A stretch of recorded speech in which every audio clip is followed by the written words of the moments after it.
Bienvenue au Grand Journal du matin de Radio Métropole. Une courtoisie de la Sogebank, voilà, Prévost Internégoce et AIC, Alternative Insurance Company.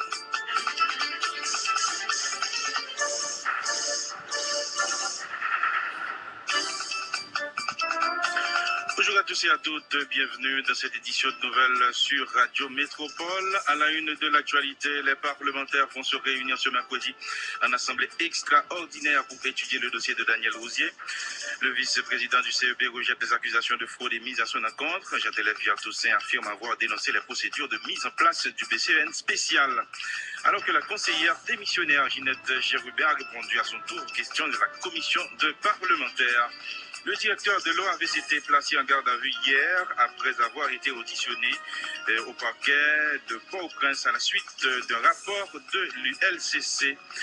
Le choléra fait rage à Carrefour, notamment dans la localité de Bois-Dioute. On recense plus de 1000 cas et 50 décès dans la commune durant ces dernières 48 heures. Le processus électoral s'est achevé dimanche par le second tour des élections partielles de 3 circonscriptions. Jean-Télève Toussaint dresse un bilan positif de ce scrutin. Malgré l'inauguration du marché La Coupe, les marchands continuent d'occuper les trottoirs. Vous écouterez un reportage dans ce journal. Et dans l'actualité internationale, le président libyen Muammar Kadhafi n'entend pas laisser le pouvoir. Selon le chef de l'État sud-africain Jacob Zuma, l'Allemagne abandonne le nucléaire. La dernière centrale allemande fermera ses portes en 2022.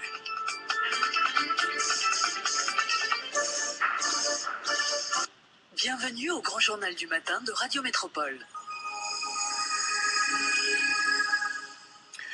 6h52. Bonjour Daphné. Bonjour Jean-François et bonjour à vous tous. Premier point à développer dans ce journal, les députés, les sénateurs vont se réunir en assemblée extraordinaire demain mercredi en vue de statuer sur le dossier du Premier ministre désigné. C'est ce qu'a indiqué le président du Sénat, Rodolphe Joisil. Monsieur Joisil a fait remarquer que 2 commissions seront mises en place au niveau du Parlement en vue d'étudier le dossier du Premier ministre désigné Daniel Gérard Rouzier. Il affirme par ailleurs que les négociations entre le groupe des parlementaires du renouveau GPR et Daniel Rouzier se poursuivent en attendant la tenue de cette séance de ratification. Le sénateur Rodolphe Joisil était au micro de Georges Allen. Matin, nous sommes ensemble avec le président Chambre député qui est le vice-président de l'Assemblée nationale et nous entendons pour nous voir si mercredi matin nous sommes capables de faire l'Assemblée nationale là, ça veut dire que nous sommes capables de faire notre sortie dès aujourd'hui pour nous capables d'inviter les députés sénateurs l'Assemblée nationale pour l'ouverture de la session extraordinaire que le président convoque nous pour ratifier le choix du Premier ministre, ou du moins c'est pour vote politique générale que la pris pour faire devant le Parlement. Bon, pour qu'on capable de dire qu'il y a un entente qui joigne, c'est parce que tout simplement, au-delà de sensibilité politique, au-delà de négociations qu'a fait, même le moins appartenir à un bloc politique, mais je suis censé être. Et comme de fait, je suis le président de l'Assemblée nationale, donc négociation, pas de camper des marches que nous avons pour faire. Un, qui vous permettre que l'ancien ministre nous réunir à l'Assemblée nationale pour l'ouverture de la session extraordinaire. 2, qui vous permettre de chambre de travail de façon séparée, pour être capable de faire le Premier ministre venir déposer pièces pour étudier pièces Premier ministre. Ici, les pièces sont conformes pour qui permettent que le Premier ministre soit capable de faire des déclarations de politique générale. Sous constitution du pays d'Haïti, et ce qui est important, c'est que nous sommes effectivement avec le président de la République, le bureau de l'Assemblée nationale, et nous sommes d'accord pour correction qui est supposée faire, qui a fait correction. Moi, pas dans le pays, on va lui dire, nous avons profité de présenter nos excuses parce qu'on va dire que nous avons fait un peu de presse. Mais l'homme garde de convocation, certains articles qui ont été cités, il y a un rapport directement avec la Constitution amendée. Donc, on réserve seulement le droit pour nous dire sur la Constitution pays parce que, à mon avis, le pays n'a qu'une seule Constitution.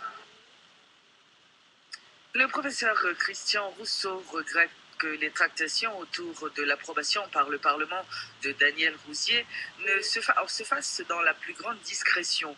Monsieur Rousseau s'interroge également sur la motivation de certains partis politiques qui essayent d'obtenir des postes ministériels. Pour lui, ces discussions n'ont pas l'intérêt supérieur du pays qui est en ligne de mire. Christian Rousseau est analyste politique. Il était l'invité hier lundi de la rubrique Le Point sur Radio et Télé Métropole et Anthony Lapère a fait le compte-rendu de son intervention. Les discussions pour l'approbation du Premier ministre désigné, Daniel Rouzier, se poursuivent, semble-t-il, dans la discrétion.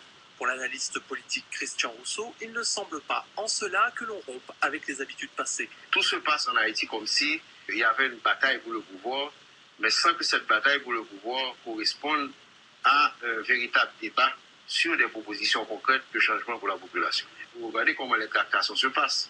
On a très peu de feedback sur ceux qui se discutent comme proposition politique. C'est la question de ministère, mais finalement, l'enjeu de tout ça, c'est quoi? Est-ce que c'est permettre à des individus ou à des groupes politiques d'occuper tel ou tel poste, ou c'est plutôt, à travers ces postes, de faire passer de nouvelles propositions? Dans ces conditions, les chances de Daniel Rouzier de recevoir l'approbation de l'Assemblée nationale dépendent d'un facteur et d'un seul, selon le professeur Rousseau. La Constitution impose au Premier ministre, qui n'a pas une majorité au Parlement, de négocier avec les différents groupes au Parlement. Les chances de réussite de M. Rouzier vont dépendre de ses capacités à négocier avec les groupes parlementaires. Il n'y a pas d'autre alternative. La Constitution fixe très clairement les règles du jeu.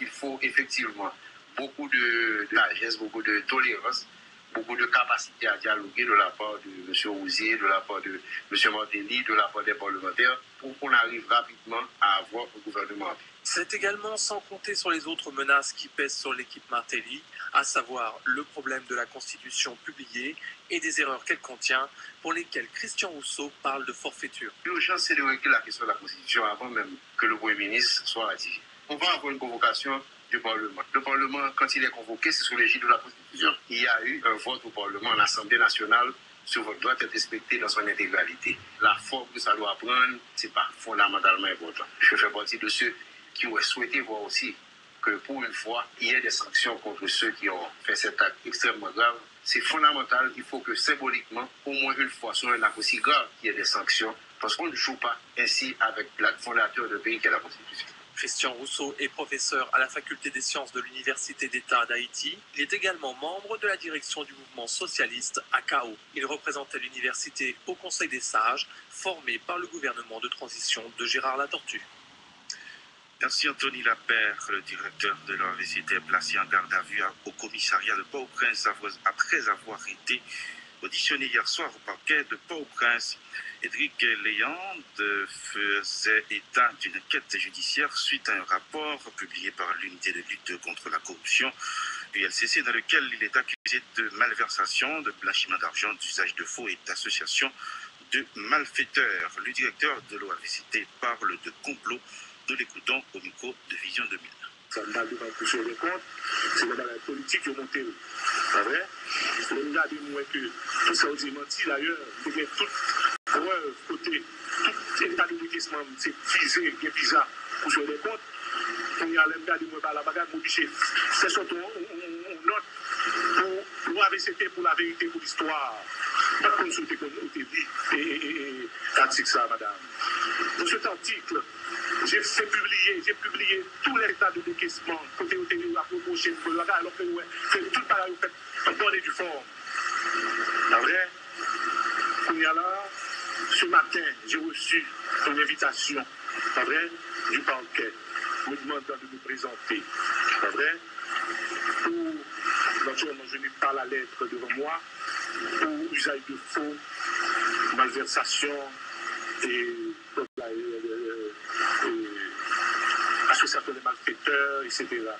J'ai eu la force morale de me présenter parce que je n'avais pas eu peur.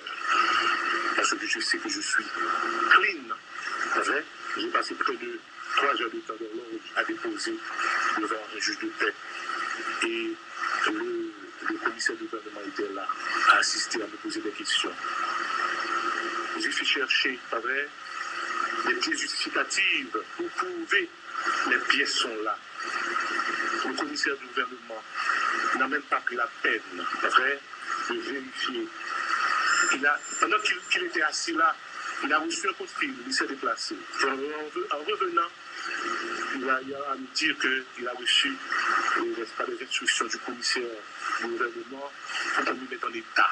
Qu'est-ce que vous comprenez? C'est frustrant. Voilà, mais nos pays la vivent. Mais nos pays que la vivent.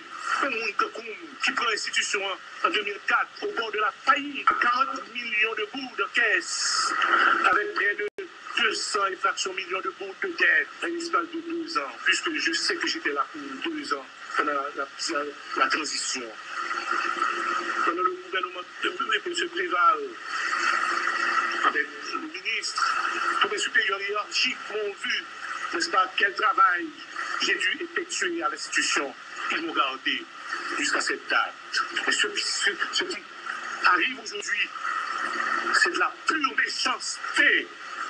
C'est la pure méchanceté. Qui a soupçonné qu'il t'avait invité? Écoute, je sais, madame, en tant qu'ancien militaire et ancien officier et ancien enquêteur, donc je sais, il y a beaucoup de bras puissants et pas les moindres.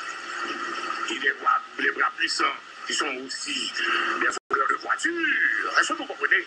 Vous savez dire, vous apprenez. Je ne veux pas citer des noms pour le moment. On peut s'arranger pour me tuer en prison. Dans l'actualité internationale, le dirigeant libyen Mouammar Kadhafi n'est pas disposé à quitter son pays. C'est ce qu'a indiqué mardi la présidence sud-africaine au lendemain d'une visite du chef de l'État Jacob Zuma à Tripoli. Lors d'une rencontre entre les deux hommes, le colonel Kadhafi a insisté sur le fait qu'il n'était pas disposé à quitter son pays malgré les difficultés. La visite du président sud-africain, mandaté comme médiateur par l'Union africaine, a coïncidé avec une intensification des frappes de l'OTAN qui cherche à porter un coup fatal au régime de Mouammar Kadhafi, régime que nous savons au pouvoir depuis 42 ans. Effectivement, Daphné, le colonel libyen est au pouvoir depuis 1969. Il a insisté sur ce point, a précisé dans ce communiqué le chef de l'État sud-africain qui a rencontré lundi le guide de la révolution dans la capitale libyenne.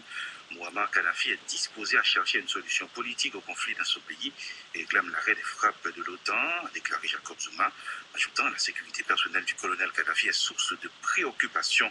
Reportage de En Libye, Mouammar Kadhafi serait prêt à mettre en application la feuille de route de l'Union africaine. Le président sud-africain Jacob Zuma a rencontré le dirigeant libyen hier à Tripoli, la première apparition publique de Kadhafi depuis plusieurs semaines.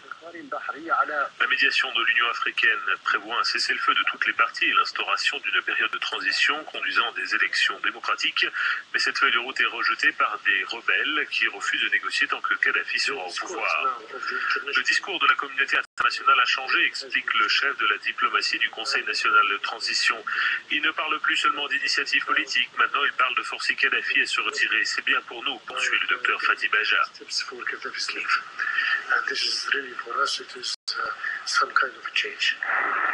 Selon la télévision d'État libyenne, l'OTAN a mené dans la nuit de nouveaux raids sur Tripoli et sa banlieue Tajoura. Jacob Zuma a regretté ces attaques, estimant qu'elles minaient les efforts de médiation de l'Union africaine.